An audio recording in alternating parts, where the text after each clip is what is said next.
मीरपुर गांव में तेजस अपनी पत्नी मेरू के साथ रहता था। दोनों ही पति पत्नी काम करते थे। एक दिन तेजस अपने गांव में माँ के पास फोन करता है। हेलो।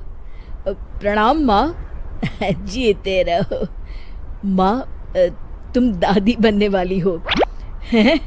अरे वाह, ठीक है बेटा, मैं कल ही आती हूँ। जब माँ जी शेर पहुंची बेटे और बहू ने खूब अच्छे से उनका स्वागत किया। लीजिए माँ जी चाय। अरे गर्मा गर्म पकोड़े ले आओ माँ के लिए। नीरू रसोई में गए और 2 मिनट में पकोड़ा ले आए। जी ये लीजिए। बहू जादू से बनाए हैं क्या? अभी तो रसोई में गई थी। यमी। माँ जी, शीला रसोई में पकोड़े तल रही है, मैं बस लेकर आई। हे भगवान, मेरा धर्म भ्रष्ट कर दिया तूने। अब तो गंगा जल से शुद्धिकरण करना होगा। दूसरा दिन। माँ जी, मैंने नाश्ता बना दिया है, ऑफिस जा रही हूँ। पर अभी तो घर का सारा काम पड़ा है। शीला आती ही होगी, झाड़ू पोछा बर्तन कपड़े वो सब कर लेगी। हमारे जमाने में घर का सारा काम हम ही करते थे। जी माँ जी, आप बहुत होशियार हैं, मैं घर ऑफिस दोनों नहीं संभाल पाती। तो जरूरत क्या है घर से बाहर जाकर चाकरी करने की? वैसे भी घर का काम खुद करने से घर में बरकत आती है, समझी? पर माँ जी। पर वर कुछ नहीं, इस महीने की पगार मिले फिर ऑफिस बंद है। हाँ।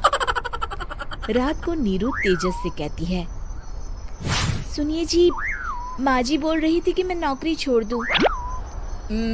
वैसे ठीक ही तो है, अभी तुम्हें आराम की जरूरत है। फिर भी आराम कहाँ, शीला को छुड़ाने के लिए बोल रही थी। तो अब 24 घंटे में इतना काम तो कर ही सकती हो। पर जॉब पसंद है मुझे, घर पर मन नहीं लगेगा। अगले दिन जब दोनों ऑफिस के लिए निकल रहे थे, मेरी तो कोई कीमत ही नहीं है इस घर में। माँ जी, आजकल महंगाई बहुत है, रहन सहन भी बदल गया है, दोनों नौकरी करते हैं तभी ठीक रहता है। अच्छा, तू कहना क्या चाहती है? मेरा बेटा तुझे बिठा के खिला नहीं सकता? तू ही इस घर का खर्च चला रही है, हैं? नहीं माँ जी, मेरा वो मतलब नहीं था। मतलब खूब समझती हूँ, ये बाल धूप में सफेद नहीं किए मैंने। हाँ। अब तो ये रोज का काम हो गया था। तेजस भी रोज की झिकझिक से परेशान हो गया था। एक दिन उसने कहा, नीरू, वैसे भी तुम्हें मैटरनिटी लीव मिलने वाली है, तो अभी से ही छुट्टी ले लो। पर क्या, मेरी सैलरी अच्छी खासी है। आखिर नीरू ने रिजाइन कर दिया। जब बच्चा हुआ तो घर में सब बहुत खुश हुए। कुछ दिनों बाद तेजस फाइल देख रहा था। क्या हुआ तेजस, कुछ परेशान लग रहे हो?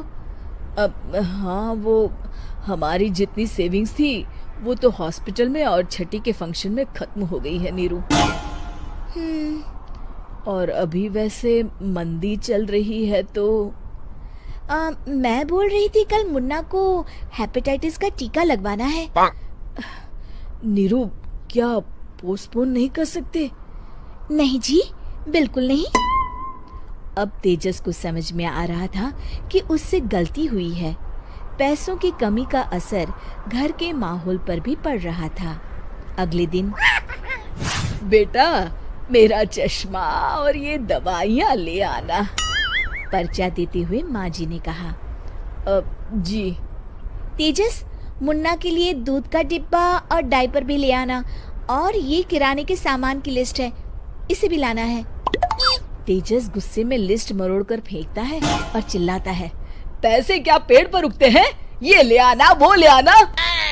अरे पर ये जरूरत का सामान ही है। वो गुस्से में बिना कुछ कहे ऑफिस चला गया।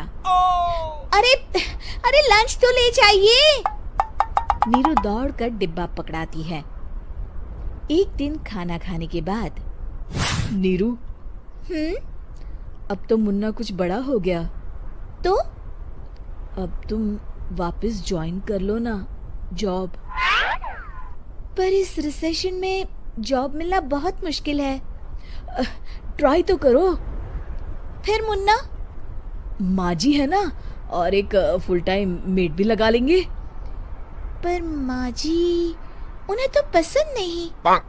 तभी माँ जी वहां आ जाती है और प्यार से नीरू के सर पर हाथ फेरते हुए बोलती है, अब मेरी समझ में आ गया बहू, पहले के और अब के समय में अंतर है। तुम काम शुरू करो, मुन्ना की जिम्मेदारी मेरी। मेरी प्यारी माँ जी। ये कहकर नीरू उनके गले लग गई। शिक्षा, परिवर्तन संसार का नियम है, हमें भी समय के साथ चलना चाहिए। उम्मीद है कि आपको हमारी ये कहानी पसंद आई होगी। कृपया हमारे चैनल को सब्सक्राइब करें और सभी अपडेट्स के लिए बेल आइकन जरूर क्लिक करें। और हाँ, वीडियो लाइक और शेयर करना मत भूलिएगा। Bye bye.